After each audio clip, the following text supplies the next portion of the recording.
start to see as we read further how these themes of sin and primal urges weave themselves throughout the entire story.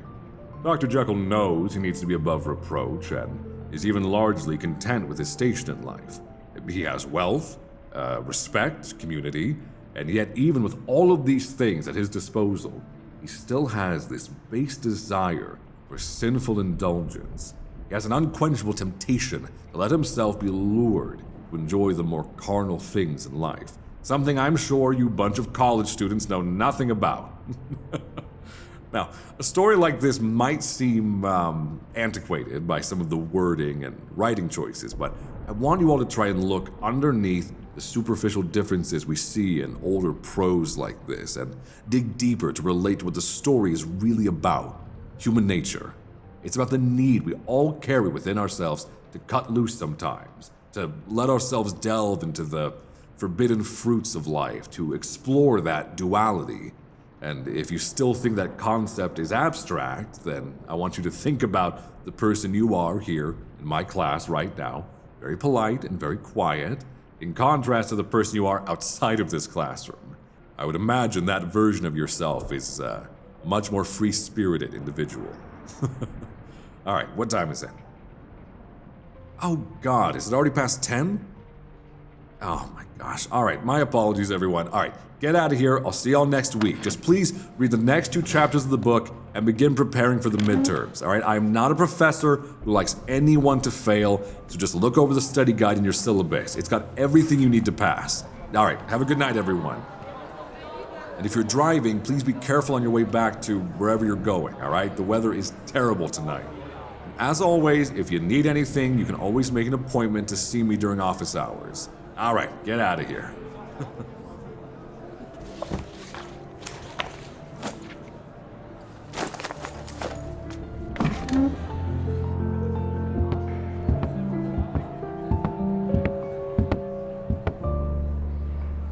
Yes? Something I can help you with?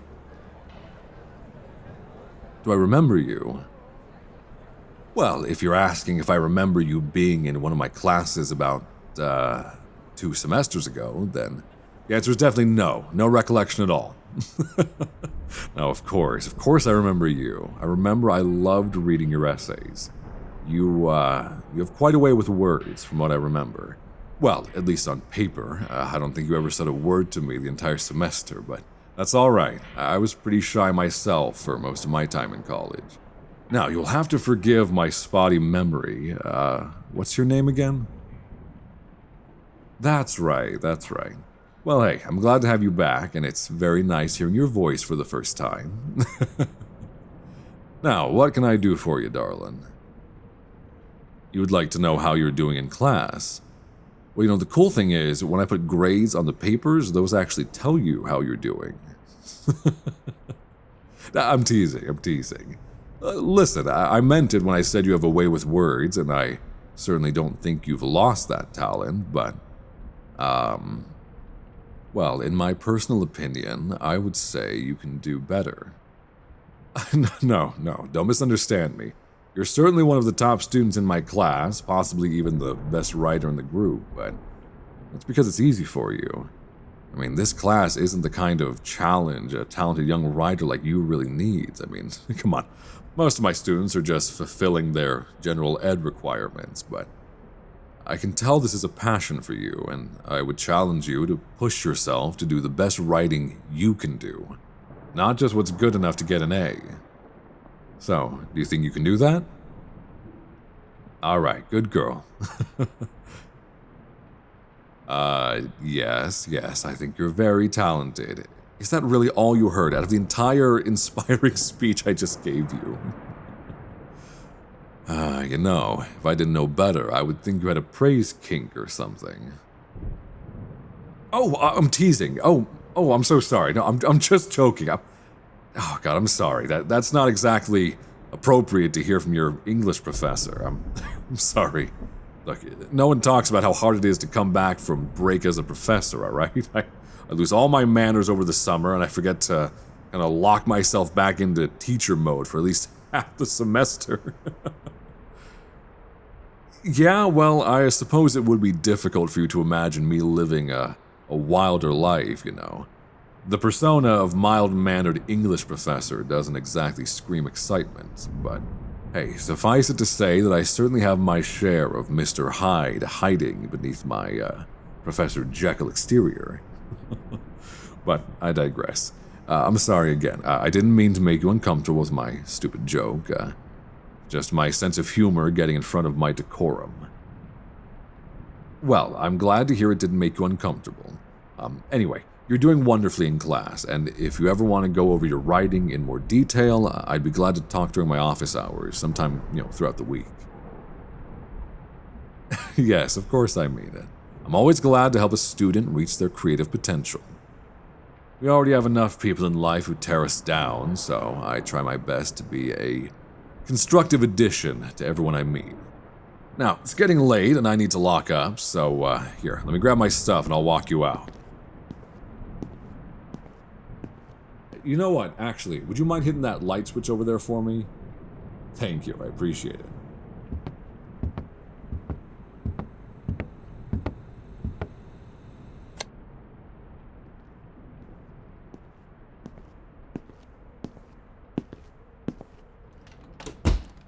Alright, there we go. Well, hey, you have a wonderful rest of your night, and I'll see you next week. Oh, and don't forget your umbrella. The weather is a bit fierce out there tonight. What's that? Now, what do you mean you didn't bring one? Well, that is awfully silly of you, isn't it? Well, shoot, I don't think I have a spare one in my office. You want me to walk with you?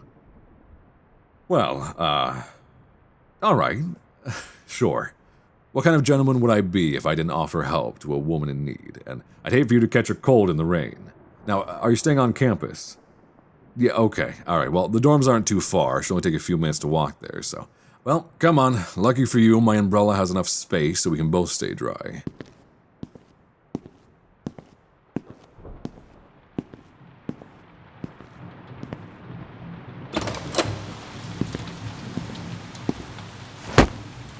Alright, stay close.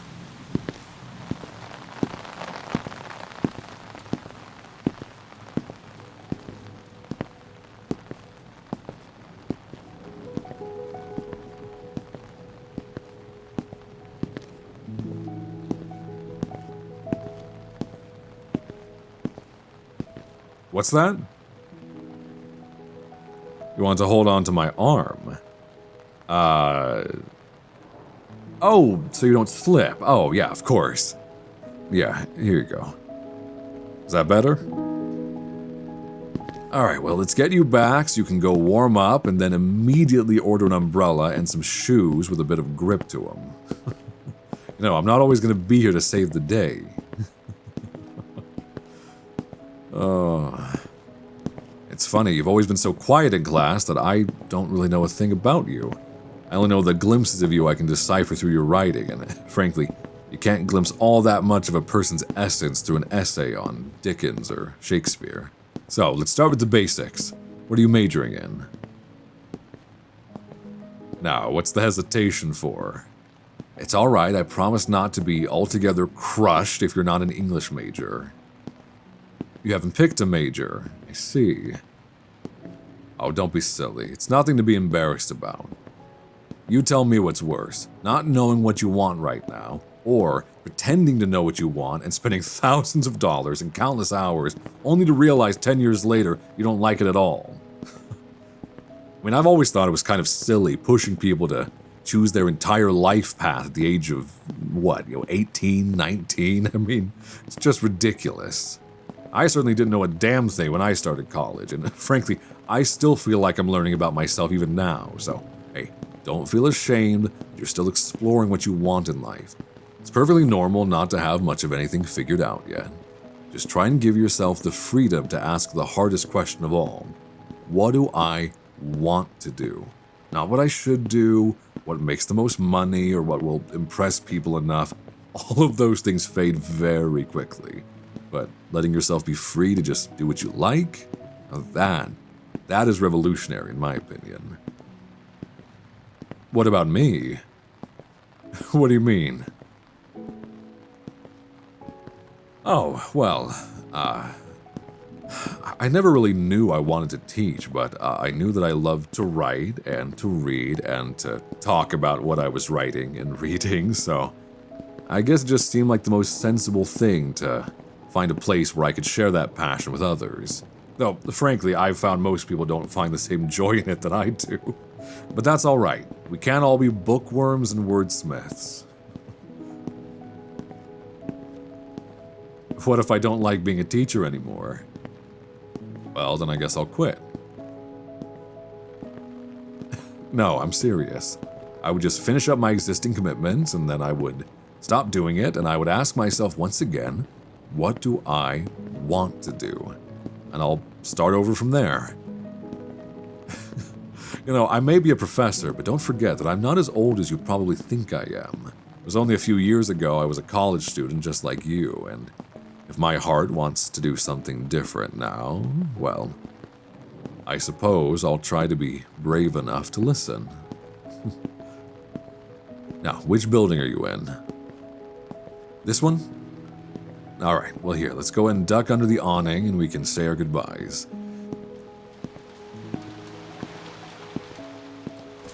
Ah, that's much better. Well, hey, it was nice getting to chat with you for a bit. It's nice to know a bit more about the woman behind all the fine writing. And I hope my monologuing wasn't too much of a bore for you on the walk over here. But hey, I want you to promise me two things. I can't stand the thought of you walking all destitute in the rain all by yourself with no umbrella. No, not sometime soon. I want you to buy it tonight. What? You can't afford it?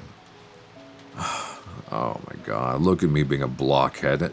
No, I'm sorry. I completely understand. Believe me, my college years were spent surviving off toast and eggs because I couldn't afford anything else.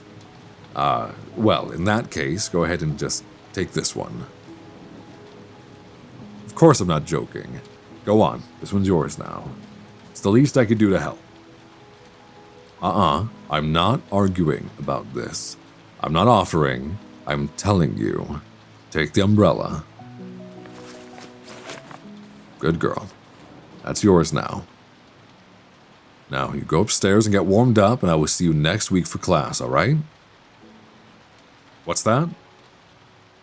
Oh yes, the other promise. Yes. Well, I would like you to promise me that you will at least try to let yourself do what you want, and not just what you think you should. Alright? Give yourself some time to really think through your life, and you can decide what you really want. Now what is all that blushing for? Silly girl. I'm not sure what popped into your head when I said that, but I think you maybe already know what you want. You're very welcome. I'm glad I can make sure you got back safely. Now, get inside before you catch a chill. I'll see you next week.